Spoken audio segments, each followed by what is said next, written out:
Whether your business is small, medium, large, or extra large, there's a retirement solution for every type of business. oldmutualsuperfund.co.za. Continue with our post-budget analysis live from Parliament in Cape Town. Joining me now is Minister of Trade and Industry, Minister Rob Davies. We're joined also by Brian Molefe, the CEO of Transnet, and Gulam Balim, Chief Economist at Standard Bank. Gentlemen, thanks very much for joining me. Minister, how do you rank the budget? Let's start with that proverbial. Well, I think there's three big issues in the budget from my point of view. I think the first one is that although revenue projections are somewhat lower than we expected at the time of the medium-term budget policy statement, we've managed to maintain expenditure in priority areas. In our case, I think things like the Manufacturing Competitiveness Enhancement Program, the incentives that were announced for special economic zones, as well as the infrastructure program, that remains critical. Second one, I think that the Minister identified a number of clear opportunities for repositioning our economy on the African continent. The measures that he talked about that are going to be finalized at the BRICS Summit, I think these are very, very important part of repositioning our economy towards faster growing economies. And the third one, which I think was the tough measures that were announced to make sure we get value for money, to reform procurement and to deal with some very, very important problems that we've encountered in the system, frankly, not delivering what it should do when it comes to procurement. So I think that those were the three highlights for me. Gulam, how do you frame the budget from an economist's perspective? I think it was a very fine narrative. If we judge a few characteristics in terms of desirable elements of a good financial system, then I would suggest it needs to be fair, it needs to be legitimate, and it needs to signal efficiency. Now, with respect to fairness, the idea that the minister did not reach for raising additional taxes by virtue of higher tax rates signals a recognition that, especially with regard to personal income tax exposure, there is already a high level of incidence, especially amongst high income earners. Now, with respect to efficiency, while we're quite mature in terms of developing good and strong revenue collection mechanisms, expenditure has required focus, and that clearly the minister was quite wordy in terms of heightening the focus on ensuring that taxpayers get value for their money, which is really a basic characteristic of a good system. And then quite simply legitimacy. People must be able to see what they are paying for, and they must be able to approve of it. And I think in that respect, I would say that the overall tone of the budget seemed to speak to that requirement, and therefore I rate it incredibly highly. Brian, I've just spoken to Conrad Rooy, Managing Director of Standard & Poor's, and he appeared disappointed at the budget deficit as a percentage of GDP. They had expected it to come in lower, and of course they do have us on negative outlook. What are your thoughts? Do you think that we're managing to keep the rating agencies at bay? Is this a pro-business budget in your book? I think that the budget under the global circumstances that the minister described, I mean, it is not very often that Great Britain gets downgraded by the rating agencies. And so that is the world in which we are in. In the light of those difficulties, I think that this was a very good budget. The minister stayed the course, did not increase income taxes, despite the fact that the revenue collection was a bit lower due to growth, is staying the course on infrastructure spending, and also maintaining government spending, and most importantly, increasing the social spending, grants and so on.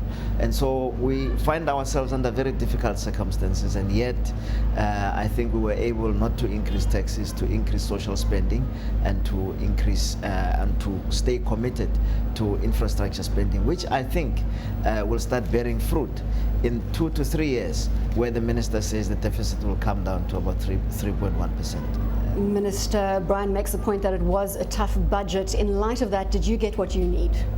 I think we did. I think also another highlight, which I think is rather important in terms of attitudes of people outside, was that the minister gave us a long list which is very much what we're aware of in the DTI, of investment projects in the real economy. I think foreign investors interested in the real economy are actually still very much interested in becoming involved in South Africa. They realize that we are the most important investment destination on the African continent, and that the African continent is critically important in the world economy right now. So I think that the response that we are seeing in the real world of the real economy is actually a positive one, and I hope that this also filters over into people that are shaping attitudes, rating agencies and the like.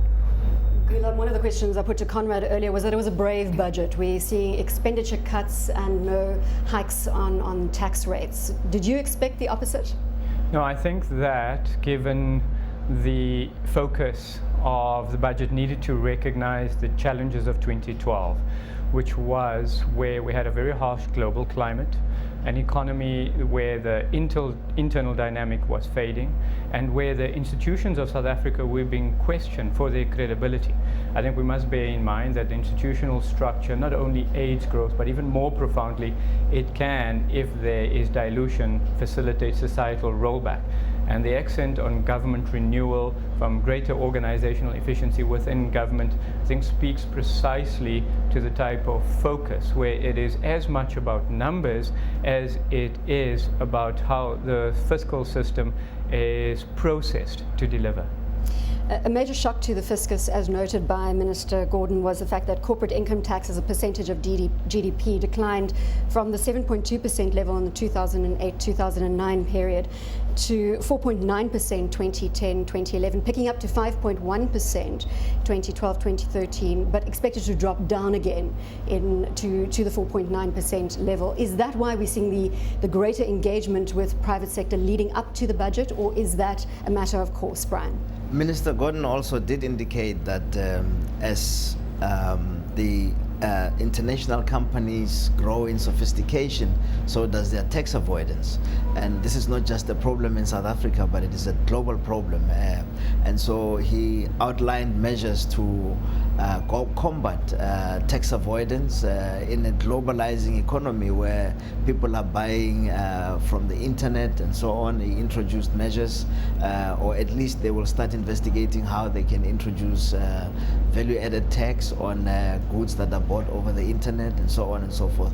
And so in a globalizing economy, it becomes important to increase tax avoidance vigilance. And I think he is very aware of that, and that is what he said is going to be corrected during this year. Minister, in your opening comments, you made remarks about the fact that we're going to see closer workings between South African companies and Africa in general, making it easier for South African companies to set up offices in other territories. Is that going to be easy to implement? Well, I think what was indicated was that we will provide support programs for companies that want to move to South Africa and operate some of their operations, not just in this country, but in other countries from South Africa. I think we have been aware that there are a number of companies that have indicated that they operate their Africa operations already from outside of Africa, and they're interested in coming here.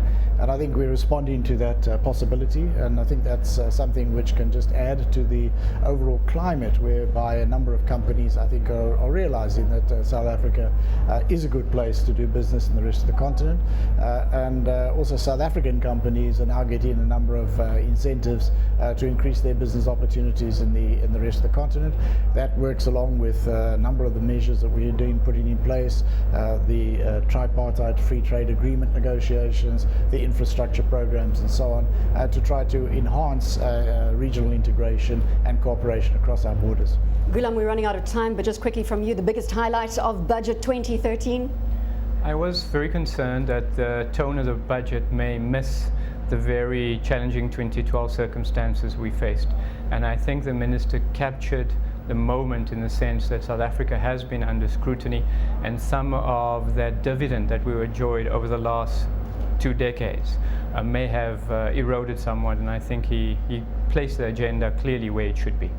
Gentlemen, thank you so much for your time. Alicia, back to you in studio. Thanks so much, Bronwyn. Still with me at the desk is Kyle Mandy. Of course, he's head of National Tax Technical over at PwC, and Mark Arnold is Principal Officer at Resolution Health.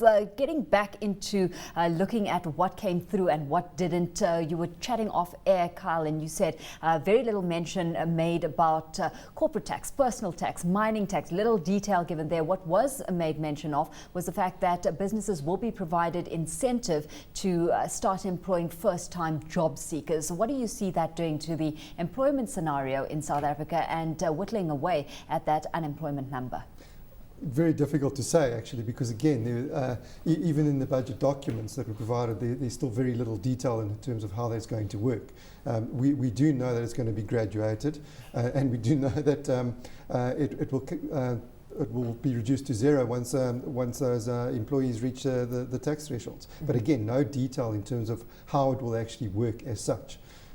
Mark, should we be talking about what wasn't said in the budget as opposed to what was said? Because when it comes to the NHI as well, yes, we've seen a mention being made of it, but still saying development will not place any new revenue demands on the fiscus, and certainly it's something that cannot take off until we achieve, what, 5% growth in GDP? I think that is the story of it's what hasn't been said, and the minister was quite clear in pointing out that under the current scenario we would not be able to fund NHI without significant adjustments to the tax base.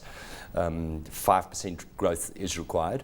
I think it is important that where they say there will be no additional requirement from the fiscus, they're talking about the short term, and that is on the pilot project. Mm-hmm. So there's absolutely no, in fact there's less detail in this budget than there was in budget last year. We know more about NHI from last year than we do this year. I think another important issue to note is there is a veiled warning in there where the minister has spoken about funds being moved from policy initiatives that are underperforming to those policy initiatives that are performing. Mm-hmm. And we're all aware that the Minister of Health is not happy with the status of certain of those pilot projects. And I think that is the warning there for NHI is that if it continues to underperform in terms of particularly the rollout phases, the initial phases, it's going to face increasing pressure for diminishing resources from other policy initiatives that your other guests have been discussing. Well, earlier. Kyle, I mean, over the past hour or so, we've been discussing, this budget and looking at the key highlight points that the most we can unpack in 60 minutes. What are you taking away from today's address at Parliament? A sense of relief.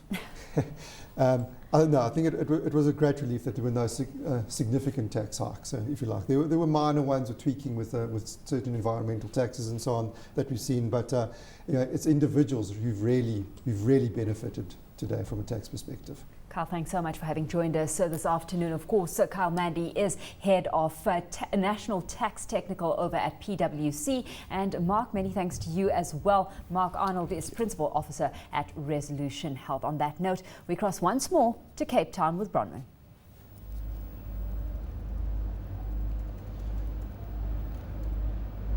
Well, joining me now is Rolf and Peter, the CEO of Old Mutual Emerging Markets. Rolf, thanks very much for joining me.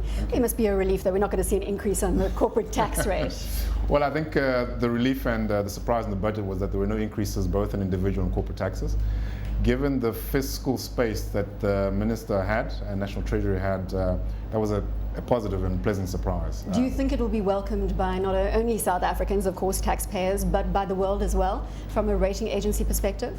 I think what the rating agency will look more to is the fiscal deficit and where our debt is relative to GDP. So, it's a bit higher than we had anticipated 12 months from now. Conrad Rooy already made that comment that he is disappointed by the 5.2%. Yeah, the 5.2%. This time last year we were talking about 4%, so there's a bit of a slippage. But I guess that slippage is related to the slowdown in mining in the third quarter, as well as just the global demand slowdown for our commodities. That's probably driven where our GDP ended last year, and that gives us a lower base to start from. So I guess if our targets are still towards getting to 3.1% by 2015, 2016, that still demonstrates fiscal discipline. The key risks. The minister feels that he's able to do that. It sounded that he's not sort of putting it out there and saying that this is going to be a difficult target to achieve. Did you pick up that tone?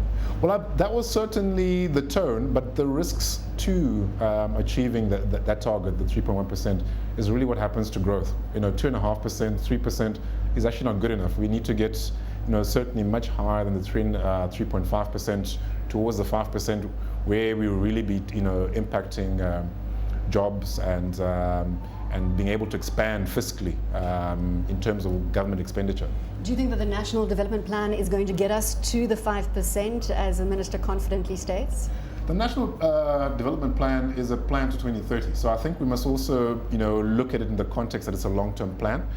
The catalysts for it in terms of beginning to see progress in terms of focusing on infrastructure, are welcome. And the Minister spoke about that at some length and referred to the infrastructure initiatives, focusing on reducing the infrastructure deficits in the country.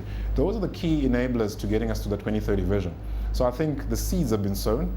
It's going to take some time for those seeds to be turned into kind of oak trees, some time ahead. Are you encouraged by the incentives that are forthcoming when it comes to South African businesses doing business in Africa? That's very welcome. The ability to do trade and expand, simply in terms of dealing with the various regulators and authorities certainly does kind of impact the ability to move very quickly. And if South Africa wants to remain and be seen as a gateway into Africa, it has to be quite simple to do business from South Africa into those markets. So that's very welcome. We certainly welcome that. Is that going to help boost our GDP in the longer term? Because that could be the thought process behind it. Africa is growing at a faster rate than South Africa, so let's see if we can share in the pie. Well, absolutely. I mean, we do probably not enough trade with the rest of Africa, relative to what we do with the EU and China, etc. And so for us to be building much stronger links with Africa is very sensible. Africa, the rest of Africa is growing probably at 5.5%, while we're growing at 2.5, 2.7. So our ability to get South African companies invested in Africa and also bring some of those receipts via dividends back into South Africa is a way of actually growing our own economy. Now, just taking into account your title as Old Mutual CEO of Old Mutual Emerging Markets, Brazil, Russia, India, China, yes, and BRICS obviously almost on our doorstep, the Minister making absolutely firm comment that he wants to see greater trade happening between those territories. Are you going to be able to take advantage? Well, we certainly are operating directly in two of those, three of those BRIC countries. South Africa obviously is our home base, and we're in India and China.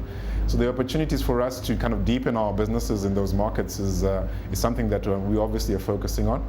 And the ability for us to find ways to work with businesses in those countries. He spoke about the BRICS Business Council as well as the BRICS Development Bank. Those are things that we welcome very much as Old Mutual.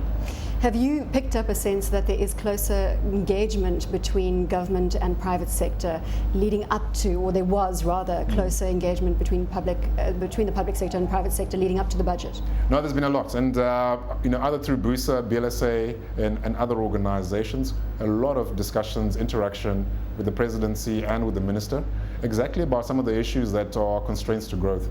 And we've obviously, as business in its aggregate, have been having these conversations about what we can do to kind of help and grow the economy, because this is going to be delivered in terms of the National Development Plan by an effort across all social partners. Rolf, thanks so much for your time. Well, Alicia, those are the thoughts of Rolf Mapita, the Old Mutual CEO, Emerging Markets.